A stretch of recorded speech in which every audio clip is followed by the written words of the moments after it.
চিন্তা করিও না, আমি তোমাদের সাথেই আছি। আমি সব দেখি এবং শুনি। আসসালামু আলাইকুম আমার প্রিয় ভাই ও আপুরা, কেমন আছেন সবাই? আশা করি ভালো আছেন। আমিও আল্লাহর রহমতে আলহামদুলিল্লাহ ভালো আছি। তো চলে আসলাম ছোট্ট একটা ব্লগ নিয়ে।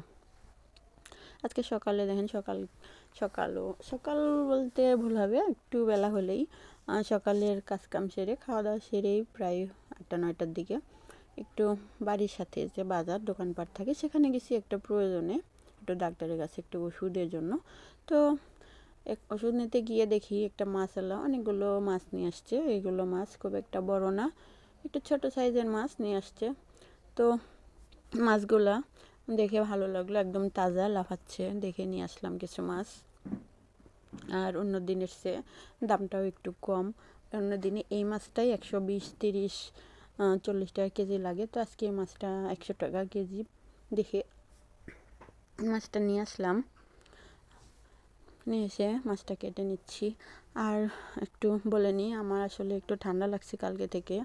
ঠান্ডার কারণে ভয়েসে একটু সমস্যা হচ্ছে, যদি কোনো সমস্যা হয় ইগনোর করে যাবেন আর কষ্ট করে আমার ভিডিওটা দেখবেন। কারণ ঠান্ডার কারণে কালকে ভিডিও ছাড়তে পারিনি, আজকে যদি না ছাড়ি তো কেমন হয়, এই জন্য কষ্ট করে একটু ভিডিওটা ভয়েস দিচ্ছি। আমরা মাছ কাটছি আর এই ভাগে দেখেন আমাদের পাশেই বাড়ি, আমরা যেখানে মাছ খাচ্ছি সেই পাশেই আমার ফুপু, আমাদের পাশের বাড়ি। তো উনি হলো মাটির টিনের ঘর, বাহির দিয়ে মাটির যে কাতি বলে সেই কাতিটা সুন্দর করে লেপছে। আর মাটির বাড়ি ঘর লেপলে অনেক সুন্দর দেখা যায়। তারপর আমাদের মাছ কাটা শেষ, এখানে মাছটা ধুয়ে নিচ্ছি। মাছটা সুন্দর করে ধুয়ে নিয়ে রান্না করব। ভাবছি কী দিয়ে রান্না করব, মাছ ধুচ্ছি আর ভাবছি। তারপর ভাবলাম যে কুমড়া বড়ি, যে চাল কুমড়া আছে না, সেই চাল কুমড়া দিয়ে মশকালের ডাল দিয়ে যে একটা কুমড়া বড়ি বানায় আমাদের উত্তরাঞ্চলে। এখন অন্য এলাকায় আছে কি না জানি না, তো আমাদের এলাকায় আছে। তো এই বড়ি দিয়ে মাছটা ঝোল করব।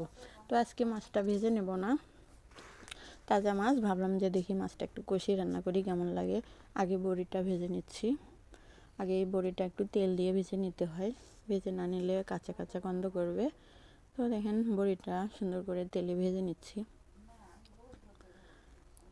দেখেন বড়িটা ভেজে নিয়ে উঠায় নিয়ে তারপরে ওর মধ্যে মরিচ আর পেঁয়াজটা কেটে রাখছিলাম দিয়ে দিলাম। তো মরিচ পেঁয়াজটা এখন ভেজে নেব। আমার ভাইয়া ও আপুরা কে কোথা থেকে আমার ভিডিওটা দেখছেন, একটা লাইক কমেন্ট শেয়ার করবেন, কষ্ট করে একটু লাইক দিবেন প্লিজ প্লিজ। ভিডিওটা যদি দেখেন তবে একটা লাইক দিয়ে দিবেন। আর কষ্ট করে আমার চ্যানেলটা যদি সাবস্ক্রাইব না করেন তো আমার চ্যানেলটা সাবস্ক্রাইব করে দিয়ে আমার চ্যানেলের পাশে থাকবেন নিয়মিত ভিডিও দেখার জন্য।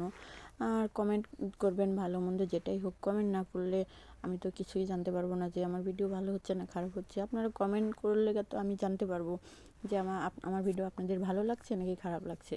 আমি আরও উৎসাহ পাবো সামনে সুন্দর সুন্দর ভিডিও তৈরি করার জন্য। আপনারা যদি আমাকে সাপোর্ট না দেন তাহলে তো আমি বুঝতে পারবো না বা সামনে আগাইতেও পারবো না। আপনারা সাপোর্ট দিলে আমি সামনের দিকে আগাবো, আমার আরও নতুন নতুন ভিডিও তৈরি করার আগ্রহ বাড়বে, সামনের দিকে আগাইতে পারবো। তো দেখেন মরিচ পেঁয়াজটা ভেজে নিয়ে আদা রসুন বাটা দিয়ে দিছি। তারপরে এখন এখানে পরিমাণ মতো লবণ, হলুদ গুঁড়া, মরিচ গুঁড়া দিয়ে দেব, দিয়ে সুন্দর করে কষিয়ে নেব। লবণ দিয়ে দিয়েছি, লবণটা জন্যের উপর পড়ে গেছে। তো দেখেন মরিচ গুঁড়াটা খুব কম দিব, কারণ কাঁচা মরিচ দিছি আর তরকারিও খুব বেশি না, সামান্য পরিমাণ তরকারি, এজন্য মরিচ গুঁড়াটা দেবো না। মরিচ গুঁড়ায় গ্যাস্ট্রিকের সমস্যা হচ্ছে, আর বিশেষ করে শীতকালে পানি খাওয়াটা একটু কম হয়ে যায়, এজন্য গ্যাস্ট্রিকের সমস্যাটা দেখা দেয় বেশি, এজন্য মরিচ গুঁড়া খুব কম দিছি। দেখেন আমার মশলাটা কষানো হয়ে গেছে। তো এখন এখানে মাছটা দিয়ে দিব, দিয়ে মাছটা একটু সুন্দর করে কষিয়ে নেব। দেখেন মাছটা ভাজিনি, কাঁচা মাছই দিয়ে দিচ্ছি। এখন একটু কষাই নিব মশলার সাথে, তারপর একটু পানি দিব, পানি দিয়ে আবার একটু কষিয়ে নিব মাছটা। দেখেন এখন পানি দিয়ে দেব। আসলে হয়তোবা ভাবতে পারেন যে কি এমন মাছ রান্না করছি সেটার আবার ভিডিও করে শেয়ার করছি, দেখাচ্ছি। তো এটা ভাবার কিছুই নেই। সবাই তো আর দামি দামি মাছ কিনতেও পারে না, খেতেও পারে না। যার যতটুকু সামর্থ্য সে তত সেটাই কিনে। সাধ্যের মধ্যে যার যেটা সাধ্যের মধ্যে থাকবে সে সেটাই খাবে। এখানে কিছুই বলার নেই যে কে ভালো খাচ্ছে কে মন্দ খাচ্ছে, জাস্ট আমরা যেটা খাচ্ছি সেটাই শেয়ার করছি আপনাদের সাথে, শেয়ার করছি দেখে, ভিডিও করছি দেখে যে ভালো ভালো খেতে হবে, কিনতে হবে, সেটা তো আমার সাধ্যে থাকতে হবে। আমার সাধ্যে যদি না থাকে তো আমি কিনবো কোথা থেকে? যেটা আমার সাধ্যের মধ্যে আছে আমি জাস্ট সেটাই কিনি বা খাই, সেটাই আপনাদের সাথেও শেয়ার করি। তো দেখেন মাছটা কষিয়ে নিয়ে একটু ঝোল দিয়ে দিছি। এখন যে ভেজে রাখছিলাম যে বড়িটা, কুমড়া বড়ি বলে, সে বড়িটা এখন দিয়ে দিব ঝোলের মধ্যে। তো এতগুলো ঝোল থাকবে না, এই বড়ি এই ঝোলটা চুষে নেবে। দেখেন আমার তরকারিটা হয়ে গেছে, দেখতে কত সুন্দর দেখা যাচ্ছে। গুঁড়া মরিচটা কম দেওয়ার কারণে তরকারিটা হলুদ দেখা যাচ্ছে, লাল দেখা যাচ্ছে না, কিন্তু তবে দেখতে সুন্দর দেখা যাচ্ছে। তো তরকারিটা নামিয়ে নিয়ে পরে ভাতটা বসিয়ে দিলাম চুলায়। চাল ধুয়ে নিয়ে এসে রাখছিলাম, রেখে তরকারিটা নামাই নিলাম, নিয়ে ভাত বসিয়ে দিছি। এখন এই যে মূলা আর বেগুন দিয়ে ছোটো মাছ দিয়ে চচ্চড়ি করবো, সে মূলা বেগুনটা কেটে নিলাম। দেখেন ঝুরি করে, একদম ঝুরি ঝুরি করে কাটছি। এখন এটাকে সুন্দর করে মেখে নেব। আজকে মনের বলে দেখেন আগে তেল দিয়ে দিছি, তারপরে মরিচ আর পেঁয়াজ দিয়ে দিলাম।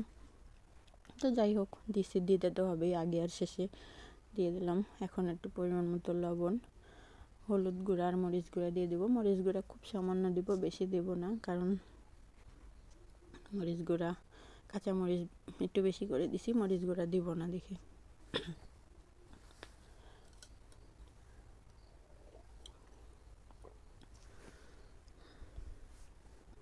আসলে গলায় খুব সমস্যা হচ্ছে ভয়েস দিতে, তাই একটু ভয়েসটা দেরি দেরি করে দিচ্ছি, কিছু মনে করবেন না, কারণ ঠান্ডা লাগছে তো গলায় প্রবলেম হচ্ছে। তরকারিটা এখন মেখে নিচ্ছি, দেখেন সুন্দর করে কাটছি ঝুরি করে, আর একদম ডলে ডলে মাখছি। তরকারিটা দেখতে অনেক সুন্দর দেখা যাচ্ছে, মনে হচ্ছে মাখাতেই তরকারিটা মানে সফট হয়ে গেছে, নরম হয়ে গেছে। তারপর তরকারিটা মেখে নিয়ে এরপরে এখানে মাছটাও দিয়ে দিব। ছোটো মাছ বলতে পুঁটি মাছ, যে পুঁটি মাছটা সেটাই দিয়ে দিব এখন তরকারির সাথে, দিয়ে নিয়ে মাছ দিয়ে আর একটু মেখে নেব।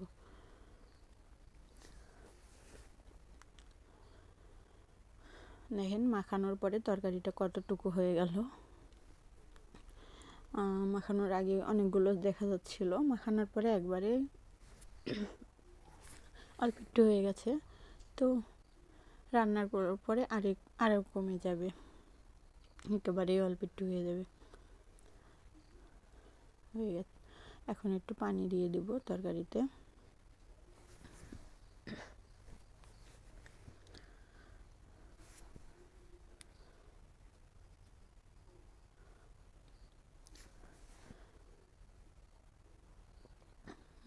হালকা পানি দেব, কারণ মূলা বেগুন এটা সিদ্ধ হতে বেশি পানি লাগবে না, সামান্য পানিতেই সিদ্ধ হয়ে যাবে। বেশি পানি হলে আবার তরকারিটা নরম হয়ে যাবে।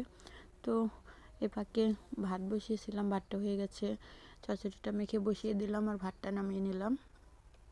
এখন ভাতের পাতিলের 4-5টা মার পড়ে গেছে, সেটা মুছে পরিষ্কার করে নিচ্ছি।